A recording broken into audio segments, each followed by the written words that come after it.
You would not believe some of these places actually exist, and every single one of them is real. No filters, no fiction. Ohio gets a reputation for being flat, forgettable, and full of gas stations and cornfields, but tucked between the highways and the farmland are towns that feel like someone accidentally wrote a screenplay and then just let people live in it. A village built around a giant timepiece, a town erased from the map by the government, only to become one of the most visited parks in the country. A place where a police officer swears he saw an upright frog creature climb over a guardrail. These aren't campfire tales passed around for fun. These are actual zip codes with actual residents, actual median incomes, and actual property values, sitting right alongside stories that sound like they escaped a late-night cable special. So today, we're counting down 10 Ohio towns that are so strange, you'll wonder how you never heard about them before. One town rebuilt itself to look like the 1800s on purpose. Another renamed itself after a fistfight. And the number one spot is a place where the whole national park grew up around a town that simply refused to move. Stick with me, because by the end of this, you'll never look at an Ohio road map the same way again. Let's get into it. Number 10, Loveland. Somewhere along the Little Miami River, there's a story locals will bring up almost immediately if you ask about anything weird nearby, and it involves a giant frog-shaped creature that supposedly walks upright like a person. This isn't some internet myth cooked up for clicks. It goes back decades, and at least one of the witnesses wore a badge. On the surface, Loveland looks like the last place you'd expect a cryptid legend. Around 13,000 people call it home. The median house runs close to $380,000, well above the statewide number, and the crime rate sits roughly 60% below the national average. Household income hovers near $98,000.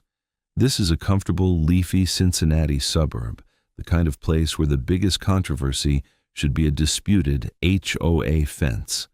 And then you get to 1955, when a local businessman reported seeing 3 frog-like figures standing on their hind legs beneath a bridge, one of them supposedly holding something that sparked. Naturally, people laughed it off for years, until 1972, when an officer on patrol claimed he spotted a large creature crouched near the roadside that stood up, walked on 2 legs, and vaulted a guardrail straight into the water. A second officer later backed up the story. Skeptics point to an escaped iguana as the likely explanation, which is a fair guess, except most iguanas don't stand upright and casually hop into a river like they've got somewhere to be. What's wild is that Loveland isn't leaning on this story because the town has nothing else going for it. It's consistently ranked as one of the more desirable small towns near Cincinnati, with over 70 miles of connected bike trail running straight through it, a thriving brewery and restaurant scene downtown, and a steady stream of kayakers and cyclists all summer long. Instead of burying the legend, the town embraced it completely.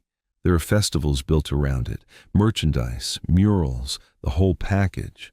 A local resident once joked online that Loveland is a safe, picturesque town with endless bike paths, though after sunset, even the locals find themselves looking toward the river to make sure everything's as it should be. That's not embarrassment, that's branding. Loveland proves something interesting about small towns, which is that the strangest legends don't always come from crumbling ghost towns. Sometimes they come from the nicest, quietest suburb you've ever seen. And speaking of places that completely change personality depending on the day, the next stop on our list might be the most two-faced town in the entire state. Number 9, Put-in-Bay. Picture a war memorial tall enough to see from miles away, standing watch over an island that turns into one giant floating party the second summer hits. That's the contradiction sitting right in the middle of Lake Erie. Put-in-Bay sits on South Bass Island, just a few miles from the Canadian border, and year-round, it's home to roughly 140 people. Then Memorial Day arrives, and the population balloons to somewhere between 10 and 15,000 on a busy weekend. A town smaller than most high school graduating classes briefly becomes one of the rowdiest destinations in the entire Midwest. During the off-season, this place is genuinely peaceful. Crime numbers stay low, median home prices sit around $420,000, high for Ohio, but understandable given its island real estate. Almost the entire local economy runs on tourism and seasonal hospitality work. And rising above the harbor is Perry's Victory, an international peace memorial, a monument over 350 feet tall, commemorating the naval battle that decided control of Lake Erie during the War of 1812. So you've got serious American history, quiet island charm, incredible lake views, and then Friday night rolls around and the entire vibe flips. From October through April, it's golf carts puttering along empty streets and everybody knowing everybody's business. From May through September, the harbor fills with hundreds of boats, the bars open early, and golf carts effectively become the island's taxi service. Yes, actual golf carts ferrying tourists back and forth after a full day of lakeside cocktails, except nobody remembers where they parked.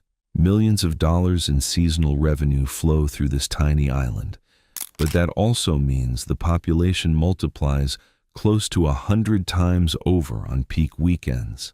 That's not tourism, that's a temporary occupation. Just imagine the traffic report. Hundreds of rented golf carts, driven by people who've had a few too many lakefront margaritas, all trying to navigate the same 3 streets.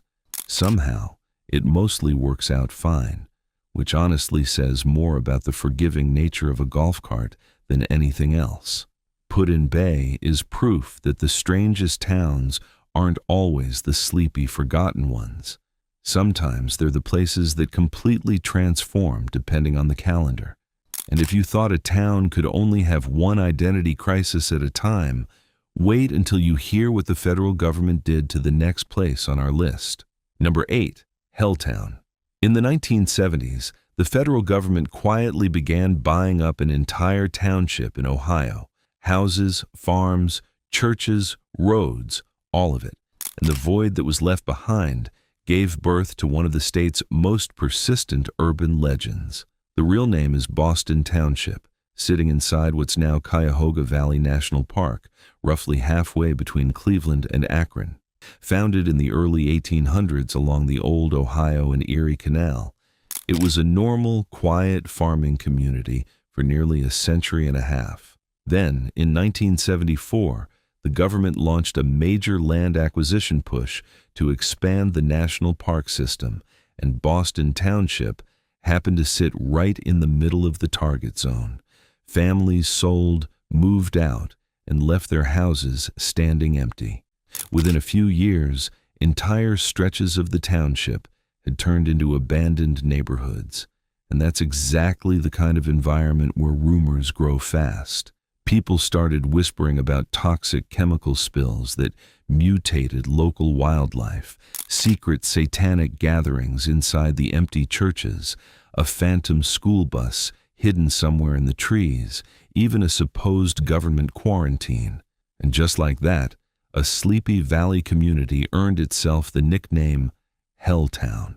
Almost none of it holds up to scrutiny, but the atmosphere that produced those stories was completely real.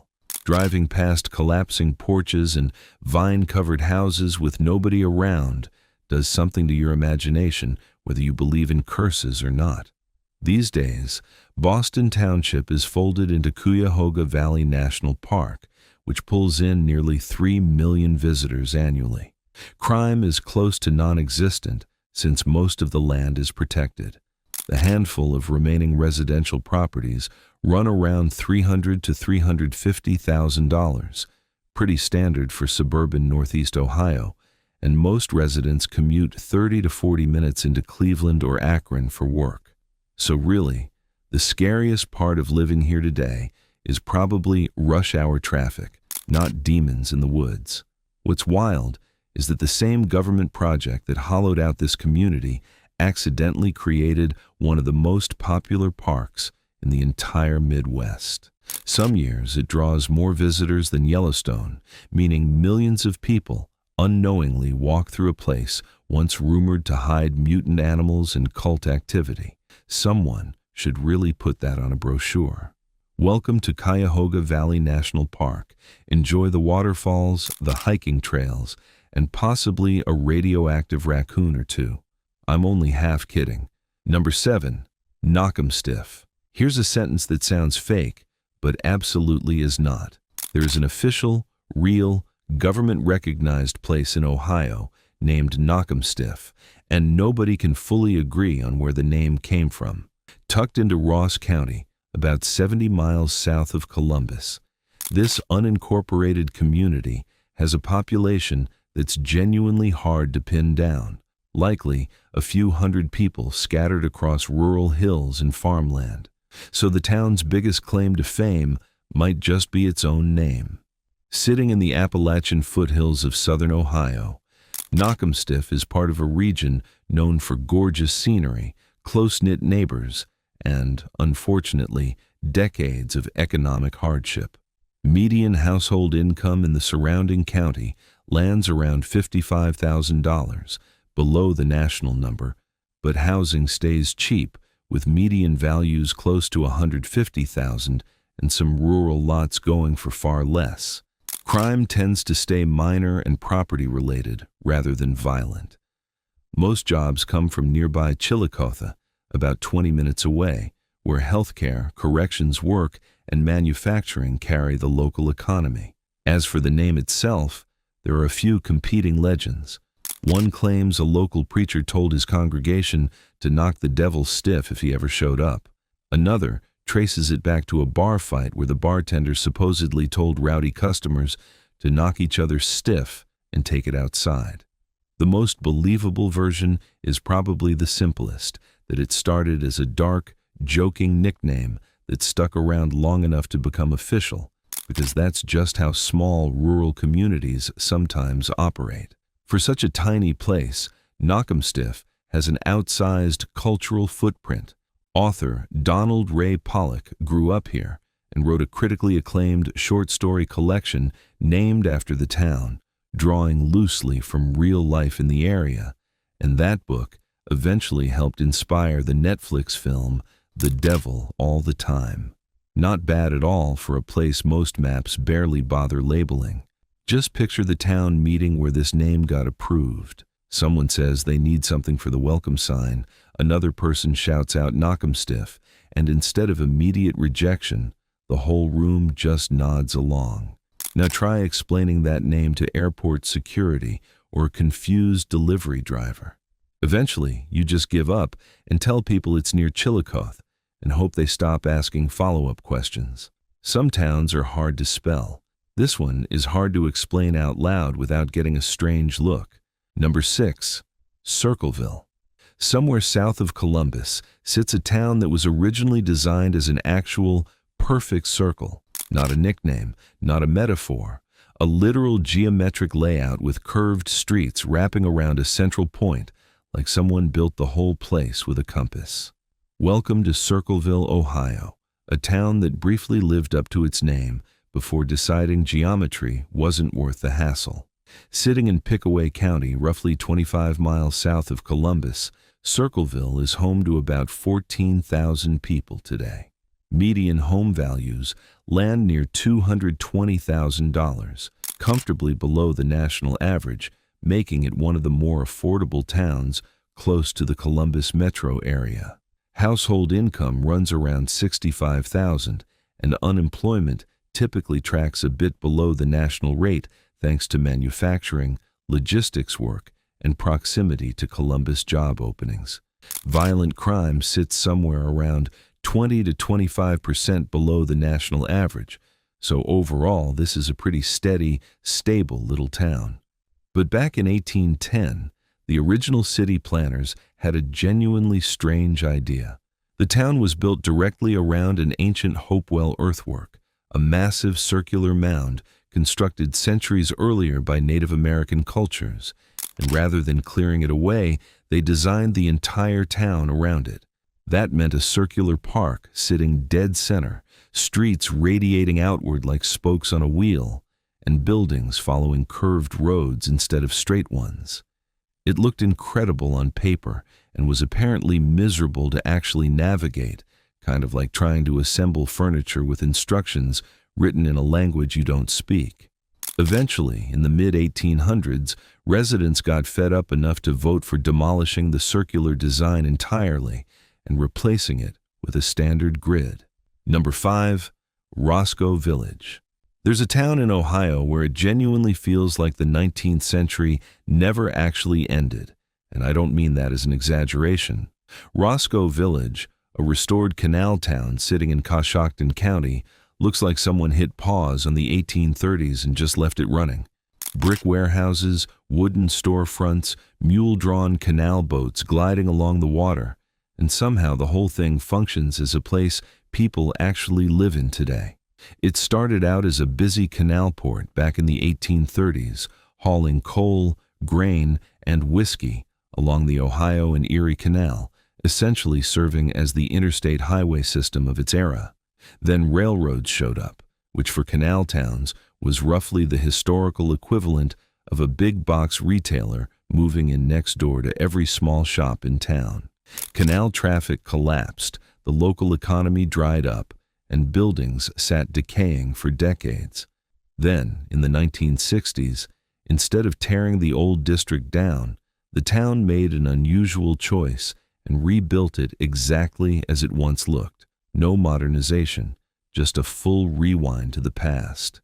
Today, the surrounding Coshocton area has around 11,000 residents, with median home values close to $145,000, well under the national number, and an overall cost of living roughly 18% cheaper than average nationwide.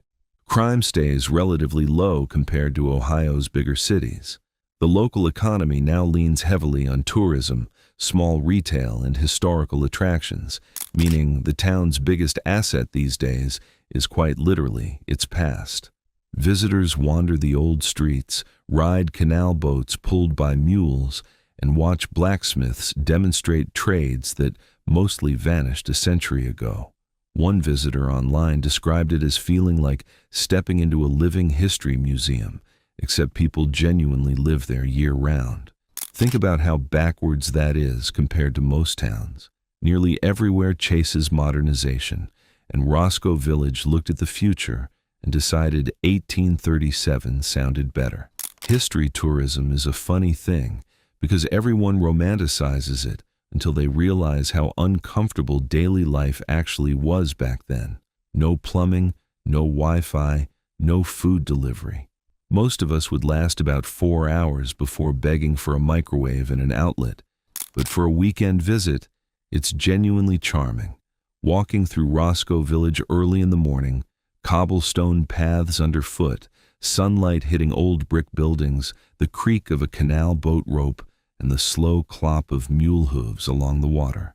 It genuinely feels like another century, right up until someone strolls past, checking their phone, and breaks the whole illusion. Number 4, Minerva. In 1978, a family living just outside Minerva, Ohio claimed a massive hairy creature emerged from the tree line and approached their property, not once, but multiple nights in a row, and that story ended up making national headlines. Just like that, Minerva sits along the edge of Ohio's Appalachian foothills, home to about 3,600 people, roughly 25 miles east of Canton, surrounded by wooded hills and farmland. Median home values run near $160,000, making it one of the more affordable small towns in the region, and household income sits around $54,000, slightly below the national number, but pretty typical for rural Ohio. Violent crime here tracks about 40% below the national average, making Minerva one of the safer communities around. Most residents commute to Canton, Alliance, or Akron for work in healthcare, manufacturing, or retail. On paper, this is exactly the kind of town where the most exciting weekly event should be a high school football game. Then came the sightings.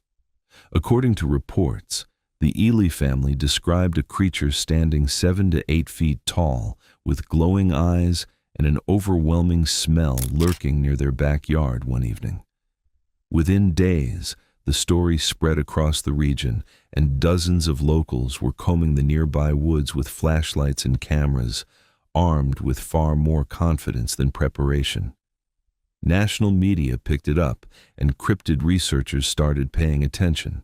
Skeptics believe it was likely a large ape that had escaped from a private animal collection nearby, which is a reasonable theory, except no escaped animal was ever officially confirmed or recovered. Rather than trying to bury the story, Minerva did the opposite and leaned all the way in. A decades-old sighting basically turned into an economic strategy nobody planned for. Somewhere out there, imagine the actual creature just watching all of this unfold, confused about how one nighttime stroll through someone's backyard turned into festivals and merchandise.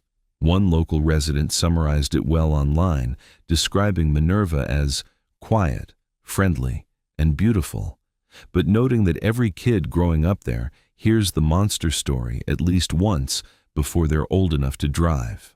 And here's the thing about cryptid hunters: they always claim they're getting closer to proof, yet with security cameras and smartphones everywhere now, Bigfoot still somehow only ever shows up in blurry footage shot by someone sprinting away.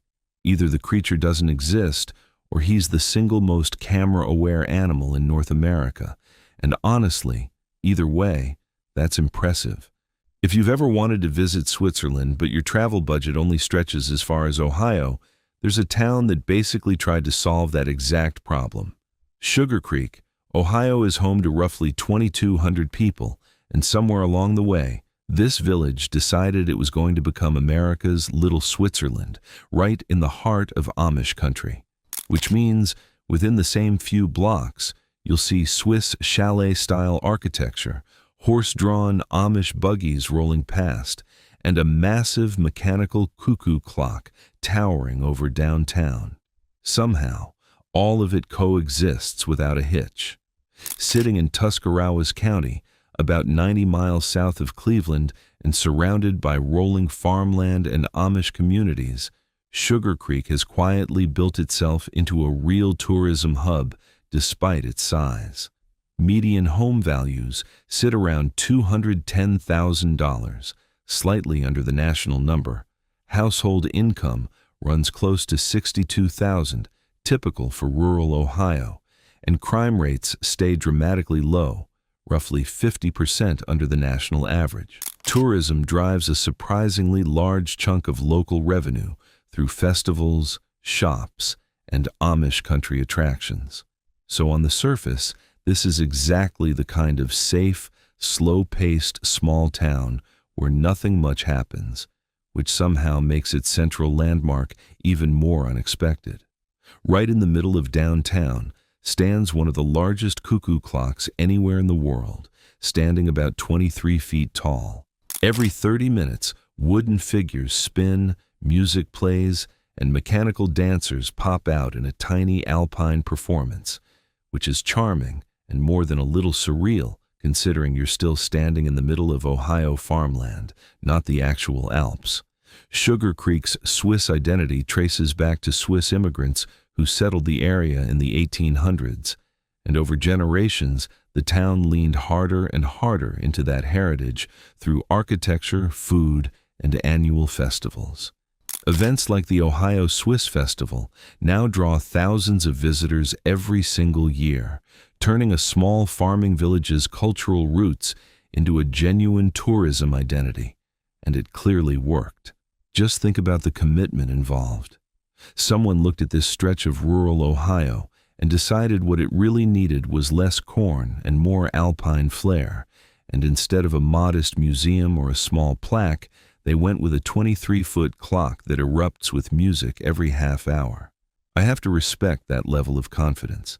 Picture a quiet afternoon in Sugar Creek, the smell of fresh bread drifting from a bakery, horse hooves clopping steadily down the road, a gentle breeze rolling across the hills. And then suddenly, the giant clock bursts into motion with spinning dancers and music filling the town square. And for a moment, this quiet Amish countryside genuinely feels like a slice of Europe. Number 2. Gallipolis. In 1790, hundreds of French settlers crossed the Atlantic Ocean expecting to arrive in a thriving new American paradise. What they actually found was dense wilderness, legal confusion, and land they didn't technically own. Welcome to Gallipolis, Ohio, whose name literally translates to City of the French, and whose founding might rank among the strangest colonization mix-ups in early American history. Sitting along the Ohio River in the southeastern part of the state, right on the border with West Virginia, Gallipolis is home to around 3,200 residents today. Median home prices land near $140,000, among the more affordable towns in the region, while household income sits around $47,000, reflecting some of the broader economic struggles found across Appalachian Ohio. Crime stays fairly moderate for a small town, with violent crime remaining low, but occasional property crime showing up in the older downtown blocks. Most local jobs come from healthcare, education, and manufacturing, with plenty of residents commuting across the river into West Virginia or to nearby towns for work. On paper, this looks like a peaceful little river town with a lot of history, and it is, but the origin story behind it is pure chaos. Back in the late 1700s, land speculators in Europe were selling French citizens on a fantasy, cheap, fertile land in the Ohio Territory and a fresh start following the upheaval of the French Revolution. Hundreds of settlers bought in completely. The catch was that the companies selling this land didn't actually have legal ownership of it, meaning that when settlers finally arrived, they discovered their supposed land claims were essentially worthless paperwork. Instead of farmland ready for planting, they found thick forest, limited supplies, and a tangled mess of property disputes, which is a pretty brutal welcome after crossing an entire ocean. Despite the disastrous start, the settlement slowly stabilized as American officials eventually granted some of the settlers legitimate nearby land. Over time, Gallipolis rebuilt itself and today proudly embraces its French roots through historic architecture, cultural landmarks, and annual festivals celebrating that heritage. One local resident once joked online that the town essentially began life as a real estate scam and somehow turned into a charming riverfront community, which might be one of the most honest town origin stories you'll ever hear. Somewhere back in 1790, there was probably a French settler asking whether anybody had actually verified the land ownership before they all boarded the ship, and the group collectively decided the brochure looked convincing enough. Next thing you know, everybody's out chopping down trees in Ohio, wondering how their fresh start turned into frontier survival mode. Gallipolis proves that sometimes the strangest towns aren't built on success stories at all. They're built on disasters that people simply refuse to walk away from. Number 1. Peninsula. Here's a geographic situation you genuinely don't come across very often. There's a town in Ohio that never moved an inch, yet somehow an entire national park grew up and wrapped itself completely around it. Welcome to Peninsula, Ohio. Population roughly 560 people, sitting not next to Cuyahoga Valley National Park, not on its edge, but directly inside it, which means millions of tourists drive straight through the middle of somebody's hometown every single year without necessarily realizing it. Tucked between Cleveland and Akron in the scenic Cuyahoga Valley, the surrounding national park now pulls in close to 3 million visitors annually, making it one of the most visited parks in the entire country. Meanwhile, the actual town stays tiny. Median home prices land around $340,000, noticeably higher than most small Ohio towns thanks to its unusual location, and household income sits near 78,000, boosted by tourism dollars, small local businesses, and easy access to bigger job markets nearby. Crime rates run about 60% below the national average, which honestly makes sense when most of your neighbors are hikers, cyclists, and park rangers rather than anyone causing trouble. Local jobs blend tourism and hospitality work with commuters heading 30 to 40 minutes into Cleveland or Akron.